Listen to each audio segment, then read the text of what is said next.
2차 대전이 발발하자 독일의 기갑전력은 연합군을 압도했습니다.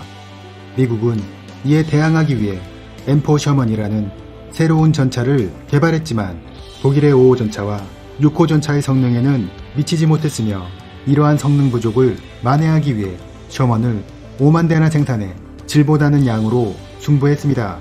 전쟁 기간 중 미국은 독일군의 전차를 상대할 만한 성능을 가진 M26 퍼싱을 개발했습니다.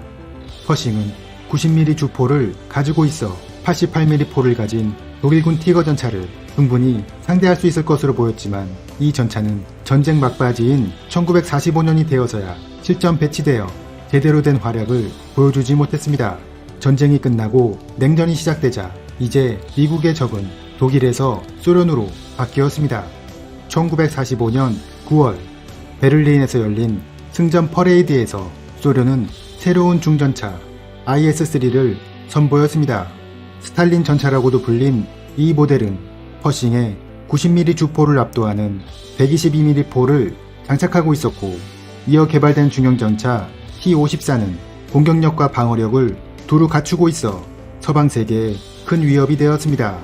따라서 새로운 전차의 필요성을 느낀 미국은 바로 신형 전차 개발에 들어갔지만 전차를 새로 개발하는 데는 시간이 많이 필요했기 때문에 우선 급한 대로 성능을 소폭 개량한 임시전차가 필요했습니다.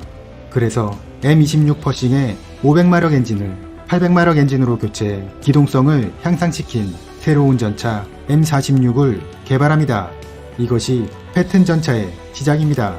하지만 M46은 기존 퍼싱과 비교해 엔진을 제외하고는 큰 차이가 없었기 때문에 좀 더 성능이 향상된 전차가 필요했고, 그래서 M46의 차체 위에 신형 T110 90mm 포탑을 탑재한 M46 E1을 개발했습니다.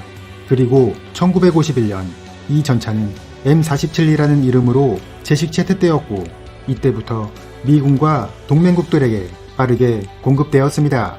M47의 신형 90mm 주포 유효 사거리는 1900m이며 철갑탄을 사용하면 156mm의 균질 아변강판을 관통할 수 있었는데, 이는 T-55와 T-61을 충분히 상대할 수 있는 수준이며 분당 최대 8발을 발사할 수 있었습니다. M47의 가장 큰 특징은 바로 사격 통제 장치입니다.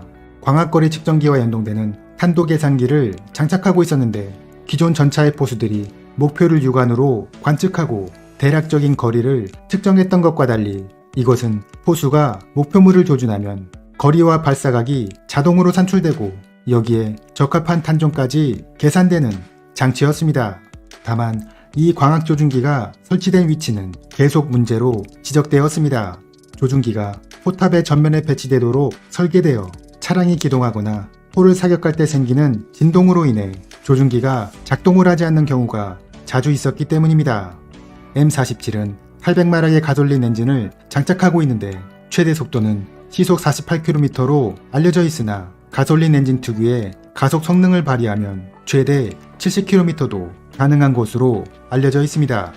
하지만 M47의 최대 단점 또한 이 가솔린 엔진이었습니다. 878리터의 연료를 가득 실은 상태에서도 주행거리는 120km에 불과했으며, 이 때문에 이 전차는 적진 깊숙이 침투하는 장거리 전투보다는 거점 방어용으로 적합하다는 평가를 받기도 했습니다. 미국은 M47의 성능에 만족할 수 없었지만 그렇다고 별다른 대안이 없었기 때문에 2년 동안 무려 8,500대를 생산했는데, 비슷한 기간 M26 퍼싱이 2,000여 대 생산된 것을 감안하면 소련 전차에 대한 미국의 다급한 마음을 알 수 있습니다.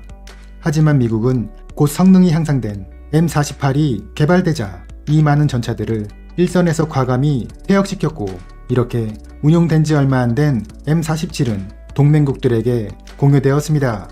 M47은 배치 기간이 짧았기 때문에 제대로 된 전투에 투입된 사례는 없으며 해외에 공유된 물량이 일부 국지전에서 활약하긴 하였으나 부족한 성능으로 인해 인상적인 성과는 남기지 못했습니다. M47은 우리나라에도 도입되어 총 530여 대가 운용되었습니다. 1950년대 후반부터 들어오기 시작했고, 주한미군이 전차를 M48로 교체하면서 그들이 사용했던 M47이 한국군에 인도되었으며 이로써 우리 군은 상태가 좋지 않았던 M4 셔먼을 대체할 수 있었습니다. 이 당시 북한군은 T-54 전차를 보유하고 있었는데 우리가 M47을 보유하게 되자 기갑전력에 있어서 그들과 어느 정도 균형을 유지할 수 있었고, 이 두 전차는 특별히 우열을 가릴 수 없으며 다만 전차병의 숙련도에 따라 승패가 갈릴 것으로 예측되었습니다. 우리 군이 운용했던 M47은 이후 도입되는 M48보다 진동과 소음이 적어 승차감이 좋았고 전투실의 공간은 K1 전차보다 더 좋았다고 합니다. 그리고 무엇보다 사격 정확도가 높았기 때문에 우리나라에서는 오랫동안 운영되었고 1975년에는 북한의 간첩선을 격침시키는 전과를 올리기도 했습니다. 이후 M47은 2000년대 중반이 되어서야 퇴역하였으며 서북도서 지역에서는 북한군의 고속정을 막기 위한 해안포로도 사용되었고 군안 전차의 훈련용 교보제나 대전차 미사일의 표적으로 간간히 이용되고 있습니다. M47 패튼 전차는 미군에게 있어서 전력의 공백을 메우기 위해 임시로 투입된 전차였기 때문에 공격력이나 방어력, 기동성에서 특별한 성능을 보여주지는 못했습니다. 하지만 국력이 부족했던 우리나라에서는 한때 엄연한 주력전차의 역할을 수행했으며 수많은 선배들의 노고가 있었기 때문에 50년이 넘는 기간 동안 우리 국방력의 일부를 담당할 수 있었습니다. 이상으로 M47 패튼 전차였습니다. 국군의 현대화와 더불어 육군에서는 강력한 전투력과 새로운 전술을 연구하고 있습니다. 3월 21일부터 4월 동안 일군에서는 중동부전선 공공기지에서 창군 이래 처음으로 전차를 중심으로 한 공격훈련을 실시했는데, 이날의 시범훈련은 종래 보병을 중심으로 한 전차 지원 전술을 바꾸어서 전차를 중심으로 적을 공격하는 새로운 전술훈련의 첫 시도였습니다. 50여 대의 전차가 3개 보병 중대와 1개 공병 수대와 화학반을 배석받고 전술 공군과 포병의 지원 아래 실시됐는데, 전술 전차대대는 괴뢰 가상 남침을 받고 반격을 개시, 북으로 공격하는 아군의 주도부를 확보하는 데 성공, 실전을 방불하게 했습니다. 안녕하세요. 무기박물관에서 채널 멤버십을 운영합니다. 무기박물관의 멤버가 되시면 아직 공개되지 않은 다수의 미공개 영상을 먼저 시청하실 수 있습니다. 여러분들의 많은 참여 부탁드립니다.